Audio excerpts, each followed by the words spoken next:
Good afternoon everyone. तो आज हम करेंगे एक small topic that is IPS BNS comparison. जैसा आप लोगों को पता है कि गुजरात जुडिशरी के अंदर सिलेबस में आईपीसी भी आने वाला है, that is Indian penal code, and BNS भी आने वाला है जो हमारा न्यू क्रिमिनल लॉ है। रिसेंटली जो पैटर्न पूछा गया है लीगल असिस्टेंट के एग्जाम में या और काफ़ी एंट्रेंस एग्जाम में, तो जो मेन क्वेश्चन क्रिमिनल लॉस के पूछ रहे हैं that is related to the comparison. जो न्यू न्यू चीज़ें ऐड हुई हैं, हटी हैं, अमेंड करी गई है, मॉडिफाई करी गई, डिलीट करी गई है, तो बच्चों को उसमें डाउट रहता है कि सर ये सारी चीज़ें याद कैसे करनी है। ठीक है, तो हम कुछ इंपॉर्टेंट चीज़ें ये छोटी सी वीडियो में देखेंगे जो हमें एग्जाम में एमसीक्यू सॉल्व करने में बड़ी काम आएंगी। तो बिफोर स्टार्टिंग, पहले जो सबके मन में डाउट रहता है कि सर आईपीसी और बीएनएस दोनों बहुत अलग हैं क्या? क्या दोनों मून एंड डे हैं? तो नहीं भाई, दोनों काफ़ी सिमिलर है। हाँ, सेक्शन नंबर में फ़र्क है, कुछ पनिशमेंट्स में फ़र्क है, बट मोर और less they both are quite similar. Concept wise भी काफ़ी सिमिलर है। कुछ पॉइंट ऑफ इंटरसेक्शंस हैं, कुछ डाइवर्शंस हैं, कुछ अलग चीज़ें हैं, तो वो हम थोड़ी समराइज करने की कोशिश करेंगे। पहला जो काफी पूछा गया क्वेश्चन है, जो हमें याद भी होना चाहिए। पहले आईपीसी का पूछा जाता था, अब बीएनएस का पूछा जाता है। आपको पहले तो एक्ट का नाम याद होना चाहिए। एक्ट का नाम क्या है? भारतीय न्याय संहिता। और दूसरी चीज, ये एक्ट एनफोर्समेंट में कब आई? तो ये एक्ट एनफोर्समेंट में आई 1 जुलाई 2024। ये डेट सबको याद होनी चाहिए। दूसरी बात, आपने देखा होगा कितनी बार ये लोग क्वेश्चन पूछ लेते हैं जो नए एक्ट्स आते हैं उनके लिए कि क्या ये रेट्रोस्पेक्टिव था या ये प्रोस्पेक्टिव था। तो याद रखना, बीएनएस का जो नेचर है वो था प्रोस्पेक्टिव। 1 जुलाई 2024 के बाद जो भी केस लगेंगे क्रिमिनल के, उन सब पे बीएनएस लगने वाला है। लेकिन इससे पहले जो केस थे वो आईपीसी ही उन पे लागू किया जाएगा। अब मिसलेनियस क्वेश्चन है बट इंपॉर्टेंट है। बीएनएस में सेक्शन कितने हैं? बीएनएस में टोटल 358 सेक्शंस हैं। वैसे ही अगर हम कंपेयर करें आईपीसी से, तो आईपीसी में 511 सेक्शन थे। तो याद रख लेना, बीएनएस में 358 और आईपीसी में 511। अब कुछ मेजर एडिशंस देखते हैं। छोटे मोटे एडिशन तो बहुत सारे हुए हैं, पर हम मेजर हैं वो देखते हैं। डेफिनेशन क्लॉज डाल दिया गया है, एक सेक्शन नंबर 2 डेफिनेशन क्लॉज डाला है। उसमें एक नई डेफिनेशन ऐड की है, दैट इज चाइल्ड। कोई भी बंदा जो 18 साल से कम की उम्र का है उसको हम बोलेंगे चाइल्ड।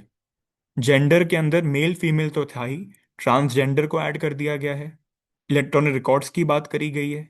और एक बड़ा इंपॉर्टेंट चेंज है, पहले जो हमारी आईपीसी थी उसमें ब्रिटिश कैलेंडर फॉलो किया जाता था, लेकिन जो बीएनएस न्यू आई है इसमें ग्रेगोरियन कैलेंडर को फॉलो किया गया है।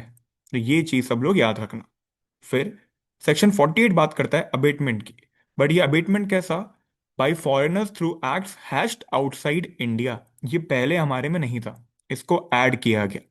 सेक्शन 69 बात करता है कि जब आप किसी के साथ सेक्सुअल इंटरकोर्स करते हो थ्रू डिसीट या तो false promise of marriage by hiding your identity, इसको पनिशेबल कर दिया गया है। फिर एक नया कॉन्सेप्ट लाए हैं ये लोग, मॉब लिंचिंग का। कि मॉब लिंचिंग का एक कॉन्सेप्ट लाएं, तो इसको सेक्शन 103 सब सेक्शन 2 में ऐड किया गया है कि 5 या 5 से ज्यादा लोग जब किसी को हानि पहुंचाते हैं, डेथ पहुंचाते हैं, on the base of religion, race, caste, sex, उसको हम कहते हैं मॉब लिंचिंग, और उसको अब पिनलाइज कर दिया गया है। एक बड़ा इंपॉर्टेंट क्वेश्चन है जो हमने रेड में मार्क भी किया है, that is section 106 sub section 2। आपने देखा होगा जब बीएनएस एनफोर्समेंट में आया था तो काफी ट्रक ड्राइवर्स ने प्रोटेस्ट करी थी। एक सेक्शन के लिए स्पेशली प्रोटेस्ट करी गई थी, और ये इकलौता सेक्शन है जिसको हमने एनफोर्समेंट में नहीं लाया 1 जुलाई 2024 को। हिट एंड रन का सेक्शन है, इसको सब लोग याद रख लेना, एमसीक्यू पॉइंट ऑफ व्यू से बड़ा इंपॉर्टेंट है। फिर दो नए ऑफेंस ऐड किए गए, section number 111 and 112, that is organised and petty organised crime. ये दोनों किसकी बात करते हैं? They are targeting syndicates. जो ग्रुप में क्राइम करते हैं उनको टारगेट करने के लिए ये ऑफेंस बनाया गया है।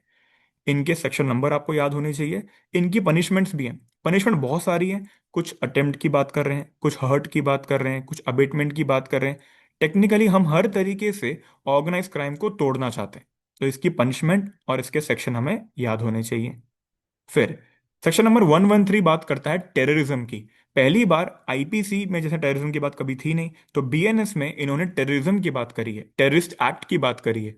ऐसी एक्ट जो हमारी सोवेनिटी, इंटीग्रिटी, इकोनॉमिक को हमला करते हैं, डेथ कॉज करते हैं, बॉम्ब ब्लास्ट करते हैं, वो सब इसके अंदर आता है। तो ये भी हमें याद होना चाहिए। फिर और सेक्शन है जैसे फेक न्यूज़ जो नेशनल इंटीग्रिटी के अगेंस्ट जा रही है, अलाउ नहीं की जाएगी। सुसाइड अटेम्प्ट कर रहे हो लेकिन that is aimed at कोर्सिंग a public servant, नहीं अलाउ किया जाएगा। फिर सेक्शन 304 बात करता है स्नैचिंग की। स्नैचिंग पहले कुछ स्टेट अमेंडमेंट्स में तो था, बट आईपीसी में जनरली नहीं था, तो उसको अब सेक्शन बना के बीएनएस में ऐड कर दिया गया है।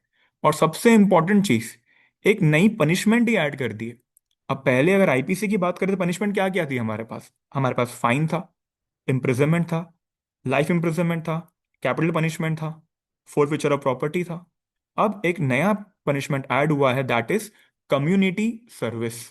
इसका मतलब कोर्ट आपसे वॉलंटियर वर्क कराएगा, और ये नॉर्मली पेटी ऑफेंस में दिया जाएगा। तो इससे रिहैबिलिटेशन भी होगा, सोशल वर्क भी किया जाएगा, और सामने वाले को एक मौका दिया जाएगा टू करेक्ट हिमसेल्फ। तो ये पेटी ऑफेंस के लिए कम्युनिटी सर्विस को ऐड किया गया। तो ये जो एडिशंस हैं, ये हमें सारे याद होने चाहिए सेक्शन नंबर के साथ। आई होप इतना सबको क्लियर हुआ होगा। अब कुछ एडिशंस हैं तो कुछ डिलीशंस भी हैं, कुछ को हटाया भी गया है। जैसे आईपीसी का ड्रेकोनियन सेक्शन माना जाता था सिडिशन, जिसके आपने an number of constitution case भी देखे होंगे, सुप्रीम कोर्ट ने बड़े केसेस गए। इन्होंने बोला है कि नहीं, अब सेडिशन बीएनएस में जगह नहीं लेता। फिर section 309 IPC attempt to suicide, उसको रिपील कर दिया गया है। सेक्शन 377 जो अननेचुरल इंटरकोर्स की बात करता था, जो सोडोमी, बेस्टियलिटी की बात करता था, जिसके बहुत सारे केस है, नास फाउंडेशन, नफ्ते सिंह जोहर, ये बहुत सारे केस हैं जहां 377 को डील किया गया था। कभी कभी इसको अलाउ किया गया, फिर बाद में सुप्रीम कोर्ट ने आके इसको डीक्रिमिनलाइज भी कर दिया था, बट उसका कुछ ही पार्ट। लेकिन बीएनएस में ये पूरा का पूरा सेक्शन ही हमने क्या कर दिया, we have struck down the entire section.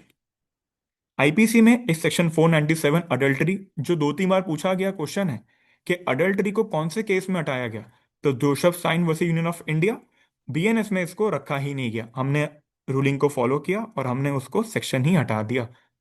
तो आई होप ये डिलीशन भी सबको क्लियर हुए होंगे। व्हाट आई एम ट्राइंग कि मैं आपको क्रिप्स वन लाइनर दे दूं, ताकि एग्जाम से पहले आप इनको याद कर सको। डिटेल में आप एक बार सेक्शन नंबर सारे पढ़ लेना, बट ये लाइनर्स आपको याद होने चाहिए। फिर अल्टरेशन या रीस्ट्रक्चरिंग। हाँ, जैसा हमने स्टार्टिंग में देखा था, आईपीसी में सेक्शन 511 थे, यहाँ कितने हो गए भाई, 358। तो चेंज तो कर दिए नंबरिंग। दूसरा, इनकोहेट ऑफेंसेस। अब इनकोहेट ऑफेंसेस क्या होते हैं?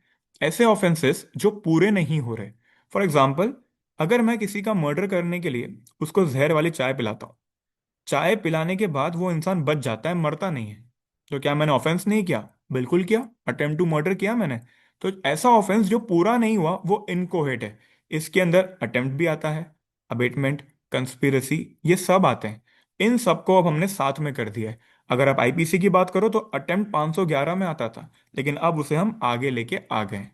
फिर माइनर की जगह चाइल्ड वर्ड आ चुका है। हमने जेंडर न्यूट्रल लैंग्वेज रखी है। डॉक्यूमेंट्स में इलेक्ट्रॉनिक रिकॉर्ड्स को इंक्लूड किया है, आगे बढ़ के आ चुके हैं हम लोग।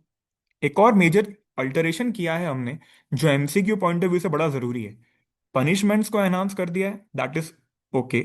दूसरा, ग्रीवियस हर्ट, जो आईपीसी में भी था और बीएनएस में भी है, उसमें लिखा हुआ था कि ग्रीवियस हर्ट आईपीसी में क्या था, अगर आपने किसी को ऐसी इंजरी कॉज करी है कि वो 20 दिन तक हॉस्पिटल में है। और हॉस्पिटल में क्यों है? क्योंकि वो इतना सफर कर रहा है कि वो नॉर्मल काम, normal day to day life को फॉलो नहीं कर पा रहा, अपने उसको जमा होना पड़ा हॉस्पिटल में। अब इसको 15 दिन कर दिया है। तो ये एक नया चेंज आ गया आपका, ये अपने को याद होना चाहिए। तो आई होप ये छोटी वीडियो सबको पसंद आई हो।